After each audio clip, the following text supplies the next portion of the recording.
కథా ప్రపంచంలోని శ్రోతలకు ఈరోజు వినిపించబోయే కథ మారుతి పౌరోహితంగా రాసిన పిల్లోళ్ళొస్తారు.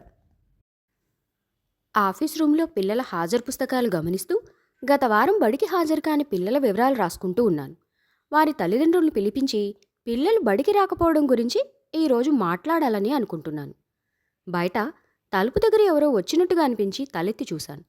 ఎవరో అక్కడి నుండి గబగబా వెళ్ళిపోయినట్టుగా అనిపించింది. ఎవరూ లేకపోవడంతో నా పనిలో నిమగ్నమయ్యాను. ఒక అరగంట తరువాత మరలా ఎవరో వచ్చినట్టు అనిపించి తలెత్తి చూశాను. ఈసారి కూడా అంతే. గబగబా ఎవరో వెళ్ళిపోయినట్టుగా అనిపించింది. నేను వెంటనే ఆయమ్మా అంటూ పిలిచాను. వస్తున్నా సా అంటూ ఆయమ్మ తలుపు దగ్గరికి వచ్చి పిలిస్తివాసా అని అడిగింది. ఎవరో పిల్లోళ్ళు వచ్చిపోతున్నారు చూడు, నేను తలెత్తి చూసేటప్పటికి వెళ్ళిపోతున్నారు. ఎవరో గమనించి చెప్పవా అని అడిగాను. అవును సా, మమత అని వారం దినాల నుంచి నీతో మాట్లాడాలని వస్తుంది, భయపడి పారిపోతుంది. ఏం మాట్లాడాలట? ఏమో సా, తెల్దు. లోపలికి పోయి మాట్లాడు పో పాప, సార్ ఏమీ అనేకి లేడంటే కూడా ఇనుకోవడంలే అంది. వాళ్ళ క్లాసుకు పోయి పిలుచుకురా, హెడ్ మాస్టర్ సార్ పిలుస్తుండాడని చెప్పు. అట్లేసా, పిలుచుకొస్తలే అనుకుంటూ 9వ తరగతి క్లాస్ వైపు ఆయమ్మ వెళ్ళింది. డ్రాపౌట్ పిల్లల వివరాల కోసం కంప్యూటర్లో చైల్డ్ ఇన్ఫోలో లాగిన్ అయ్యాను. లిస్టు ఓపెన్ చేస్తుండగా మే కమిన్ సార్ అనే మాట విని తలుపు వైపు చూశాను. తలుపు దగ్గర అమ్మాయి భయం భయంగా చూస్తూ లోపలికి రావడానికి అనుమతి కోసం చూస్తూ ఉంది. చక్కగా తలదూవుకొని 2 జడలు వేసుకొని జడలను ఎరుపు రంగు రిబ్బన్లతో పైకి కట్టుకొని ఉంది. యూనిఫామ్లో చూడముచ్చటగా ఉంది. మేము పిల్లల తరగతులను గుర్తుపట్టేందుకు ఒక్కొక్క తరగతి అమ్మాయిలకు ఒక్కొక్క రంగు రిబ్బన్లు కేటాయించాం. ఎరుపు రంగు కట్టుకునేది 9వ తరగతి అమ్మాయిలు కాబట్టి గత వారం రోజులుగా నన్ను కలవడానికి సందేహిస్తున్న ఈ అమ్మాయి ఆ అమ్మాయే అయి ఉంటుందని అనుకున్నాను. ఆ అమ్మాయిని గుర్తుపట్టాను కూడా. మమత చాలా చురుకైన అమ్మాయి, మంచిగా బొమ్మలు కూడా వేస్తుంటుంది. ఎస్ కమిన్ అన్నాను. గుడ్ మార్నింగ్ సార్ అన్నది వణుకుతున్న గొంతుతో. గుడ్ మార్నింగ్ మా, ఎందుకు భయపడ్డాం? బీ బోల్డ్, లోపలికి రా అన్నాను. లోపలికి వచ్చి ఎదురుగా నిలబడింది. మాట్లాడే ప్రయత్నం చేస్తోంది, కానీ గొంతులో నుండి మాటలు బయటికి రావడం లేదు. నోరు తడి ఆరిపోయినట్టుగా ఉంది. చేతులు కట్టుకుని బిత్తరు చూపులు చూస్తూ ఉంది. ఏమ్మా, భయపడొద్దు. ఏదైనా సమస్యనా? ఏమైనా చెప్పాలనుకుంటున్నావా? ధైర్యంగా చెప్పు, పర్వాలేదు అన్నాను భరోసా ఇస్తూ. అరచేతిలోని చెమటను చున్నీతో తుడుచుకుంటూ టీసీ కావాలి సార్ అంది అస్పష్టంగా. సరిగ్గా వినపడలేదు. దాంతో ఏం కావాలి నాన్నా అని మరోసారి బుజ్జగింపుగా అడిగాను. టీసీ కావాలి సార్ అంది. టీసీనా? ఎందుకు? ఈ స్కూల్ నచ్చలేదా అని ముఖం చిట్లించాను. వేరే ఊరికి పోతున్నాం, ఆడ చేరతాం సార్. చేరతాం అంటున్నారు, ఇంకా ఎవరెవరు వెళ్ళిపోవాలనుకుంటున్నారు? నేను కొంచెం ఆందోళనగా అడిగాను. నేను మా తమ్ముడు సార్. మీ తమ్ముడెవరు? మధు అని 6వ తరగతిలో ఉన్నాడు సార్. సరే, మీ ఇష్టం. టీసీ కోరుకునే హక్కు మీకుంది, ఇచ్చే బాధ్యత నాకుంది. మీ నాన్నని కానీ మీ అమ్మని కానీ తీసుకురావాలి అని చెప్పాను. మా నాయన రానంటున్నాడు సార్. మీ అమ్మ? మా అమ్మ ఈ ఊర్లో లేదు సార్. మీ అమ్మ ఈ ఊర్లో లేదా? మరి ఎక్కడుంటుంది? మా అమ్మమ్మ వాళ్ళ ఊరు ఇటిక్యాల్లో ఉంది సార్. నాన్న రాడంటున్నావు, అమ్మ ఊర్లో లేదంటున్నావు. మరి వాళ్ళిద్దరూ లేకుండా నేను మీకు టీసీ ఎలా ఇచ్చేది? ప్లీజ్ సార్, ఎట్లయినా ఇవ్వండి సార్ అని ప్రాధేయపడుతోంది. రేపు మీ నాయన వచ్చి మా పిల్లలకు టీసీ ఎట్లా ఇచ్చావని గొడవ చేస్తే? యా చెయ్యడులే సార్, మా నాయన మంచోడు అంటూ భరోసా ఇచ్చింది. అసలు మీ నాయన మీరు ఈ ఊర్లో ఉంటే మీ అమ్మ మీ అమ్మమ్మ వాళ్ళ ఊర్లో ఎందుకుంది? కారణాలు తెలుసుకుందామనే అలవాటు కొద్దీ నాకు అనవసరమైన అడిగాను. మా నాయనతో కొట్లాడిపోయిందంట సార్. ఎందుకు కొట్లాడింది? ఏమో తెలియదు సార్, నాను 1వ తరగతి చదువుతున్నప్పుడు పోయిందంట. అయితే మీ అమ్మ మిమ్మల్ని వదిలిపెట్టి 9 ఏళ్ళయింది. ఇన్ని రోజులు మీ అమ్మ మీ దగ్గరికి రాలేదా? రాలేదు సార్. మా ఇంటి ఎదురుగా మిషన్ కుట్టే లక్ష్మక్క ఉంటుంది. ఎప్పుడైనా ఆ అక్కకు ఫోన్ చేసి మాతో మాట్లాడుతూ ఉంటుంది. 9 ఏళ్లుగా మీ దగ్గరికి రాని అమ్మ కోసం ఇప్పుడు మీరు ఆమె దగ్గరకు వెళ్ళాలనే ఆలోచన ఎందుకు చేస్తున్నారు? మమత ఏమీ మాట్లాడలేదు. తలంచుకొని నేలను చూస్తూ నిలబడింది. చెప్పడం ఇబ్బంది అయితే వద్దులే నాన్న. నేనేమైనా సహాయం చేయగలనేమోనని ఆసక్తి కోసం అడుగుతున్నాను తప్ప వేరే ఉద్దేశమేదీ లేదు అన్నాను. మీకెట్లా చెప్పాలో అర్థం కావట్లేదు సార్ అంటూ తటపటాయించింది. చెప్పవలసిన అవసరం లేదు, ఇబ్బంది పడవద్దు. సైన్స్ మేడం దగ్గరికి వెళ్ళు, ఆమెతో మాట్లాడు. నీ సమస్య ఆమెతో చెప్పు అన్నాను. అట్లేం లేదు సార్, మీరు కూడా మాకు నాన్నలాంటి వారే. ఒకరోజు ప్రేయర్లో మీకు కూతురుందని కూడా చెప్పారు కదా సార్. అమ్మాయిలు తమకుండే ఇబ్బందులు అమ్మకు మాత్రమే చెప్పుకోగలరు కదా సార్. ఈ మధ్య నాకు అమ్మ అవసరం ఉందనిపిస్తోంది సార్.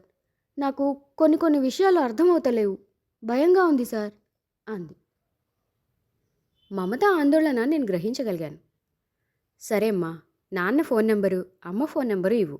మొదట నాన్నతో మాట్లాడతా. నాన్న మంచివాడు అంటున్నావు కదా, ఒప్పించే ప్రయత్నం చేస్తా అన్నాను భరోసాగా. తను వాళ్ళ అమ్మా నాన్నల ఫోన్ నెంబర్లు రాసిచ్చింది. నేను మీ నాన్నకు ఫోన్ చేసి రేపు రమ్మంటాను. నువ్వు రేపు స్కూల్కి వస్తావు కదా అని అడిగాను. వస్తా సార్ అంది. సరే, క్లాస్కు వెళ్ళు అంటూ నా పనిలో నేను నిమగ్నమయ్యాను. ఆన్లైన్లో 10వ తరగతి పిల్లల హాల్ టికెట్లు డౌన్లోడ్ చేస్తూ ఉండగా, నమస్కారం సార్ అన్న మాట విని తలెత్తి చూశాను. ఒక బక్కపలచటి మనిషి కళ్ళు లోపలికి పీక్కుపోయి ఉన్నాయి. మొహం కాంతివిహీనంగా ఉంది. నిద్రలేమి మొహంలో కనిపిస్తోంది. చెదిరిపోయిన జుట్టు, మాసిపోయిన గడ్డంతో ఉన్నాడు. నమస్తే అప్పా, రా లోపలికి అంటూ పిలిచాను. చెప్పులు బయటే వదిలేస్తుంటే, పర్వాలేదు చెప్పులు వేసుకొనేరా అన్నాను. వద్దులేసా అంటూ చెప్పులు బయట వదిలి లోపలికి వచ్చాడు. కూర్చోండి అంటూ కుర్చీ చూపించాను.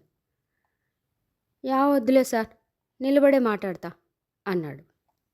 నువ్వు నిలబడి మాట్లాడితే నేను నీతో అస్సలు మాట్లాడను, కూర్చో ముందు అన్నాను నవ్వుకుంటూ.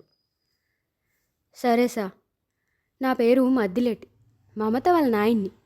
పిల్లలు ఇస్తే మాట్లాడదామని నువ్వు రమ్మన్నావంటే వస్తిని అన్నాడు కుర్చీలో కూర్చుంటూ. ఓ, మమత వాళ్ళ నాన్నవా? మీ పిల్లల గురించి వాళ్ళ క్లాస్ టీచర్తో నిన్న మాట్లాడాను. ఇద్దరూ బాగా చదువుతారని చెప్పారు. మమత మధులిద్దరూ చాలా మంచి పిల్లలు, చాలా విధేయంగా ఉంటారు. నీతో వాళ్ళ విషయం మాట్లాడదామని నిన్న ఫోన్ చేశాను. ఫోన్లో మాట్లాడడం ఎందుకని ఇక్కడికే రమ్మంటి. నీకేమీ ఇబ్బంది లేదు కదా అని అడిగాను.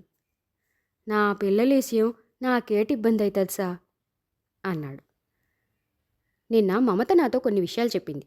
ఇది మీ స్వంత విషయం అయినా సరే ఆ పిల్లల భవిష్యత్తుకు సంబంధించింది కాబట్టి నేను జోక్యం చేసుకోవాలనుకుంటున్నాను. నీకు అభ్యంతరం లేదు కదా అని సందేహంగా అడిగాను. సా, ఈ దేహంలో ప్రాణం ఉండేదే ఆ ఇద్దరి కోసరం. వాళ్ళ మంచి కోసరం నువ్వు మాట్లాడతానంటే దానికంటే ఏది నాకు ఎక్కువ కాదు చూడు అన్నాడు. సరే, నేరుగా విషయానికి వస్తాను. మమత చెప్పిన దాన్ని బట్టి నువ్వు నీ భార్య విడిపోయి దాదాపు 9 సంవత్సరాలైంది. అవును సా. ఎందుకు విడిపోయారు అని నేను అడగను. నీ కారణాలు నీకుంటాయి, ఆమె కారణాలు ఆమెకుంటాయి. నిన్ను అడిగితే నీకు అనుకూలంగా చెప్పుకుంటావు, ఆమెను అడిగితే తనకు అనుకూలంగా తాను చెప్పుకుంటుంది. మీ ఇద్దరి మధ్య మమతా మధులు నలిగిపోతున్నారు అంటూ ప్రతిస్పందన కోసం మధ్యలేటి వైపు చూశాను. సా, నువ్వు చెప్పింది నిజమే. ఈ 9 సంవత్సరాలు పిల్లల్ని కంటికి రెప్పల మాదిరి కాపాడుకుంటా ఉండాను. పిల్లలకి తల్లి లేని లోటు కనపడకుండా పెంచుండాను. ఇప్పుడు వాళ్ళ అమ్మ దగ్గరికి పోతామంటే నాకు ఎంత బాధ ఉంటుంది సార్, నువ్వే చెప్పు అని. కరెక్టే, ఆడపిల్లలు కొన్ని బాధలు మనకు చెప్పుకోలేరు మధ్యలేటి. ఇప్పుడు మమత ఆ ఇబ్బందిని ఎదుర్కొంటా ఉంది, నువ్వు అర్థం చేసుకోవాలి అన్నాను నచ్చజెబుతూ. అవుసా, నా కూడా ఆలోచన చేస్తే ఆడపిల్లలు తండ్రి దగ్గర కన్నా తల్లి దగ్గరే భయం లేకుండా ఉంటుంది అని తెలుస్తానే ఉండదు. వాళ్ళ అమ్మ దగ్గరికి పోతే 9 ఏళ్ళు ఇటు పక్కకు కూడా తిరిగి చూడని ఆ అమ్మ ఈ పిల్లల్ని ప్రేమగా చూసుకుంటుందా అని నా భయం అంటూ అనుమానం వ్యక్తం చేశాడు. చూద్దాం మదిలేటి, నా మాట విను. ఇప్పటికీ ఆ పిల్లల్ని వాళ్ళ అమ్మ దగ్గరికి పంపించేద్దాం. ఆడ ఉండగలిగితే ఉంటారు, ఉండలేకపోతే వచ్చేస్తారు. నువ్వు ఉన్నావు కదా అంటూ నచ్చచెప్పాను. నువ్వు చదువుకున్నోడివిసా, నీకంటే మంచి ఆలోచన చేసేకి మాకైతదా? అట్లే గానీలే అన్నాడు. మమతను మధును పిలిచేదా అని అడిగాను. పిలుచుకొద్దునా సా అన్నాడు. వద్దులే, ఆయమ్మ పిలుస్తుంది అంటూ ఆయమ్మ ఒకసారి ఇలారా అంటూ కేక వేశాను. వస్తున్నా సా అంటూ తలుపు దగ్గర నిలబడి, పిలిస్తివాసా అని అడిగింది. 9వ తరగతిలో మమతను, 6వ తరగతిలో మధును పిలుచుకురా అన్నాను. సరే సార్ అంటూ ఆయమ్మ వెళ్ళిపోయింది. మమత, మధులు నా గదిలోకి వచ్చారు. మధు వాళ్ళ నాయన వైపు చూస్తూ, తిన్నావా అంటూ సైగలతో అడిగాడు. మద్దిలేటి తిన్నానంటూ సైగలతోనే చెప్పాడు. మమత, మీ నాన్న మిమ్మల్ని మీ అమ్మ దగ్గరికి పంపేందుకు ఒప్పుకున్నాడు. ఒకసారి మీ అమ్మతో ఫోన్లో మాట్లాడు, ఎప్పుడు రమ్మంటుందో కనుక్కో. ఆ ముందటి రోజు టీసీ రాసిస్తాను అని చెప్పాను. సాయంత్రం లక్ష్మక్క దగ్గరికి పోయి ఫోన్ చేస్తాను సార్ అంది. అమ్ములు, మీ నాన్నకు అమ్మా నాన్న ఉన్నారా అని అడిగాను. లేరు సార్, చచ్చిపోయినారు. మరి మీరేమో మీ అమ్మ దగ్గరికి పోతున్నారు. మరి మీ నాయన ఎవరి దగ్గరికి వెళ్ళాలి? మధు మీ నాయన్ని తిన్నావా అని ఇప్పుడే అడిగాడు. మీరు మీ అమ్మ దగ్గరికి వెళ్ళిపోతే ఆ యప్పని తిన్నావా అని ఎవరడగాలి అని ప్రశ్నించాను. నేను ఊహించిన విధంగా మమత ఒక్కసారిగా ఏడవడం ప్రారంభించింది. ఆ అమ్మాయి ఏడవడం చూసి మధు కూడా ఏడుపు అందుకున్నాడు. వీళ్ళిద్దరూ ఏడుపును చూసి మద్దిలేటి కూడా ఏడవడం ప్రారంభించాడు. వీళ్ళ ముగ్గురిని ఎలా ఓదార్చాలో నాకు అర్థం కాలేదు. మద్దిలేటి, నువ్వు ఇంటికి పద, పిల్లలు బడి వదిలిన తర్వాత ఇంటికి వస్తారు. సాయంత్రం నేను కూడా మీ ఇంటికి వస్తాను, ఒకసారి మీ ఇల్లు చూడాలి. అమలు, నీకు టీ చేయడం వస్తాదా అని అడిగాను. కళ్ళు తుడుచుకుంటూ వస్తుంది సార్ అంటూ తలూపుతూ చెప్పింది. అయితే మీ ఇంటికి టీ తాగడానికి సాయంత్రం వస్తున్నాను అని చెప్పాను. ఇద్దరిని తరగతి గదుల్లోకి పంపి మద్దిలేటిని గేటు వరకు సాగనంపి వచ్చాను. బడి వదిలిన వెంటనే మమతా, మధులు నన్ను వాళ్ళ ఇంటికి తీసుకెళ్ళడానికి నా దగ్గరికి వచ్చారు. నేను క్యారియర్ బ్యాగ్ సర్దుకొని వాడిని అనుసరిస్తూ బయలుదేరాను. ఊరికి ఆవల చివరన ఒక చిన్న ఇల్లు. ఇంటికి వారపాగా ఒక గది మాత్రమే ఉన్నాయి. ఉన్నంతలో మమత ఇంటిని చాలా చక్కగా శుభ్రంగా ఉంచింది. వాకిలికి దారంతో అల్లిన పూల డిజైన్ వేలాడుతుంది. ఇల్లు పేదరికాన్ని ప్రదర్శిస్తున్నా చూడడానికి పొందిగ్గా, అందంగా కనపడుతోంది. తరగతి గదిలో కూడా ప్రతి పనిలో మమత సృజనాత్మక వ్యక్తం అవుతూ ఉంటుంది. విభిన్నంగా సమాధానాలు రాయడం, తెలుగులో ప్రతి జవాబుకు తగినట్టుగా ఒక బొమ్మ వేయడం, లెక్కలు కూడా అందరూ చేసే పద్ధతిలో కాకుండా భిన్నమైన పద్ధతిలో చేస్తూ ఉంటుంది. మద్దిలేటి నా కోసమే ఎదురు చూస్తున్నట్టున్నాడు. నేను వెళ్ళిన వెంటనే ఈతచాప పరుస్తూ, కూసోండి సార్ అన్నాడు. నేను వసారాలో ఈతచాపపై కూర్చున్నాను. మమత, మధు ఇద్దరు అంగడికి పోయి చిన్న పాల ప్యాకెట్టు, టీ పొడి, తెల్ల చక్కెర తీసుకురాపోండి అంటూ డబ్బులు, చిన్న చేతి సంచి ఇచ్చి వాళ్లను అంగడికి పంపించాడు. ఎందుకులే మద్దిలేటి, నేను ఊరికినే అన్నా, టీ వద్దులే అంటూ అభ్యంతర పెట్టాను. వద్దు సా, నాను తమ్ముడు పోయి తీసుకొస్తాం, జల్ది వస్తాంలే అంటూ ఇద్దరూ ఊర్లోపలికి వెళ్లారు. నానే తెస్తుంటే సా, వాళ్ళని బయటికి పంపించే కవుతాదని తేల, వాళ్ళు లేనప్పుడు మీతో 2 మాటలు చెప్పొచ్చని పంపిస్తి అన్నాడు. అవునా, చెప్పు, ఏమిటి విషయం? సా, నానెవరు కోసరం బతకాలా? వీళ్ళిద్దరూ పోతే నాకు దిక్కెవరు? నా శాత కాదు చూడు సా, ఒంటిగాడిగా నాను బతకలేను అంటూ కన్నీరు పెట్టుకున్నాడు. అట్లా అనొద్దు మద్దిలేటి, పిల్లలు వాళ్ళ అమ్మ దగ్గరికి పోతున్నారు. ఒకవేళ అక్కడ వారికి నచ్చలేదనుకుందాం. నీవేమో బతకలేను, ఈ ప్రాణం తీసుకుంటాను అంటున్నాం. మరి నువ్వు లేకపోతే రేపొద్దున వాళ్ళు ఎవరి దగ్గరికి పోవాలి? నీవే ఉన్నావనుకో, మమ్మల్ని చూసుకునికి మా నాయన ఉన్నాడు అనే ధైర్యం వాళ్ళకు ఉంటుంది. నాకు తెలిసినంతవరకు ఆమె 9 సంవత్సరాలు పిల్లల్ని చూడకుండా ఉండగలిగింది. నీవేమో ఒక్కరోజు కూడా ఉండలేకపోతున్నావు. అందున పిల్లలపై నీవు అపారమైన ప్రేమను చూపి వాళ్ళమ్మను మురిపించుండావు. వాళ్ళ నువ్వు ఎంత గొప్పగా చూసుంటే అమ్మ లేకుండానే ఈ 9 సంవత్సరాలు గడిపుంటారు. నువ్వు చూపినంత ప్రేమ వాళ్ళమ్మ చూపితేనే వాళ్ళు ఆడ ఉంటారు. లేదంటే ముట్ట మునిమాపే వాళ్ళు తిరిగి వస్తారు. చూడు, వాళ్ళు ఏదో ఒక రోజున నీ దగ్గరికి వచ్చి నీ ఇంటి తలుపు తడతారు. అప్పుడు నువ్వు వాళ్ళకి తలుపు తీసేందుకు సిద్ధంగా ఉండాలి అన్నాను. నేను చెప్పిన మాటలు మద్దిలేటిని బాగా ప్రభావితం చేసినట్టున్నాయి. తిరిగి వస్తారంటావా సార్? వాళ్ళు తిరిగి వస్తారంటే ఈ పానాన్ని ఎట్లయినా నిలబెట్టుకుంటాను. నువ్వు చెప్పేది కూడా నిజమే సార్, నానంత ఆలోచన చేయలే. వస్తారు కదా సార్? గ్యారంటీ వస్తారు సార్. వాళ్ళ కోసరం నాను నా ఇంటి వాకిలి తీసి రెడీగా ఉండాలి కదా సార్? అవును సార్, ఉండాల. నాను బతికే ఉండాల. ఎన్ని దినాలకైనా వాళ్ళు ఈ నాయన్ని ఎతుక్కుంటా వస్తారు. రాకుండా యాడికి పోతారు? ఈ నాయనే కదా వాళ్ళకుండేది. నాన్న లేకుంటే యాటికని పోతారు? ఈ మాట చెప్పి నా పానం నిలుపుండవు సార్. పంపుతా. పిల్లల్ని వాళ్ళమ్మ దగ్గరికి తప్పకుండా పంపుతా. వాళ్ళకి అమ్మ ప్రేమ కావాలి కదా సార్. పంపకుంటే నన్ను తల్లి ప్రేమను దూరం చేసిన దుర్మార్గపోడిని అవుతాను కదా సార్ అంటూ నా చేతులను గట్టిగా పట్టుకొని ఏడుస్తున్నాడు. పసివాడిలా ఏడుస్తున్న మద్దిలేటి వీపు నిమురుతూ, ఏడవకు మద్దిలేటి అంటూ ఓదారుస్తున్నాను. పిల్లలు దూరంగా వస్తున్నట్టుగా చూసి, మద్దిలేటి ఏడవద్దు, కళ్ళు తుడుచుకో, పిల్లలు వస్తున్నారు, మొహం కడుక్కోపో అంటూ చెప్పాను. మమత టీ చేసి పింగాణి కప్పులో నాకు వాళ్ళ నాన్నకు టీ ఇచ్చింది. కప్పులు భలేగా ఉన్నాయే అన్నాను మమతను మెచ్చుకుంటూ. మొన్న గోరట్ల జాతరలో కొనుక్కుంది సార్. జాతరలకి తిరునాళ్ళకి ఇద్దరిని పిలుచుకుపోతా ఉంటా. ఈ అమ్మ తన కోసం ఏమీ కొనుక్కోదు, తమ్ముడి కోసం ఇంటి కోసం కొంటాది. మమత నాకు నిజంగా నా అమ్మనే సార్ అంటూ మమత తల నిమురుతూ అన్నాడు. మీ ఇద్దరూ టీ తాగండి అన్నాను మమత మధుల వైపు చూస్తూ. తర్వాత తాగుతాంలే సార్ అంటూ నా ఎదురుగా ఇద్దరూ కూర్చున్నారు. అమ్ములు, మీ అమ్మతో మాట్లాడండి, ఎప్పుడు రమ్మంటుందో కనుక్కోండి. మీరు అమ్మమ్మ వాళ్ళ ఊరికి వెళ్ళడానికి ఒకరోజు ముందు టీసీ ఇస్తాను. మీ అమ్మాయి టిక్యాల్లో ఉందన్నారు కదా, మిమ్మల్ని వదిలిపెట్టి రావడానికి డ్రైవర్ని పెట్టి నా కారు పంపుతాను. మీరు ఇద్దరే వెళ్ళలేరు, ఆ ఏర్పాటు నేను చేస్తాను. ఇద్దరూ తప్పకుండా అక్కడ స్కూల్లో చేరాలి. అక్కడ హై స్కూల్ కూడా ఉందట, విచారించి తెలుసుకున్నాను. ఒక్క విషయం గుర్తుపెట్టుకోండి, మీ నాయన మీకోసం ఉన్నాడు అనే విషయాన్ని మరవద్దు. అక్కడ మీకు ఏమాత్రం నచ్చకపోతే నాయనకు కానీ మీ లక్ష్మక్కకు కానీ నాకు కానీ ఫోన్ చేయండి. ఏ ఇబ్బంది వచ్చినా మేము మీకు అందరం ఉంటాం. మీరు అక్కడ భయపడవలసిన అవసరం లేదు, ధైర్యంగా ఉండండి అంటూ అన్ని జాగ్రత్తలు చెప్పాను. ఇక నేను వెళ్ళొస్తాను అంటూ బయలుదేరాను. మద్దిలేటి రోడ్డు వరకు వచ్చి నన్ను వదిలిపెట్టి వెళ్ళాడు. బస్సులో ప్రయాణం చేస్తూ ఉంటే పిల్లలు మద్దిలేటే గుర్తొస్తున్నారు. మమత మధులకు టీసీ ఇచ్చాను. అనుకున్నట్టే కారు ఏర్పాటు చేశాను. బడి వదిలిన తర్వాత సాయంత్రం వారు కారులో ఇటికియాలకు బయలుదేరారు.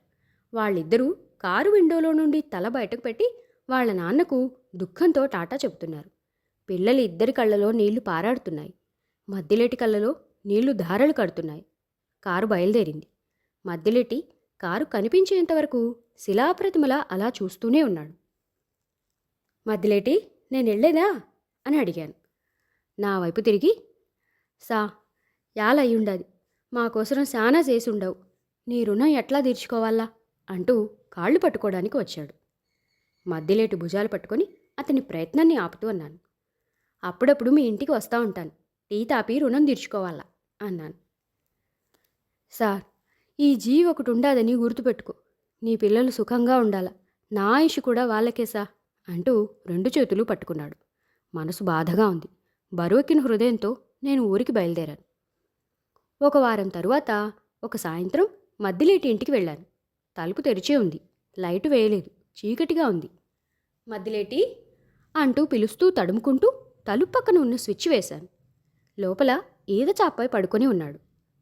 ఎందుకు లైట్ కూడా వేసుకోకుండా చీకట్లో ఉన్నావు అంటూ చిన్నగా కోప్పడ్డాను. సా వస్తివా, రాయప్ప, ఈ ఒంట రోడ్ను చూసేకు వస్తివా అప్ప. నిమిషానికి నా పిల్లలు నా ఇంటి తలుపు తడతారని ఎదురు చూస్తూ ఉండ. రాత్రి రవ్వంత సప్పుడైనా నా పిల్లలు వచ్చారేమో అనుకుని దిగ్గును లేసి కూసుంటా. పనికి పోయినా ఇంటికాడికి పిల్లలు వచ్చి ఉంటారేమో అని ధ్యాస అంతా ఇంటి తుక్కే ఉంటుంది. ఎదురు చూసి నా కండ్లు కాయలు కాస్తూ ఉండాయి. వస్తారు కదా సార్, యాదో ఒకనాడు నా పిల్లలు నా దగ్గరికి వస్తారు కదా సార్ అంటూ అమాయకంగా అడుగుతూ ఉంటే నా కళ్ళ నిండా నీళ్లే. కథ ప్రపంచంలోని శ్రోతలు మారుతి పౌరోహితంగా రాసిన పిల్లోళ్ళు వస్తారు కథ విన్నారు. మరొక మంచి కథతో మళ్ళీ కలుద్దాం. అంతవరకు సెలవు. ధన్యవాదాలు.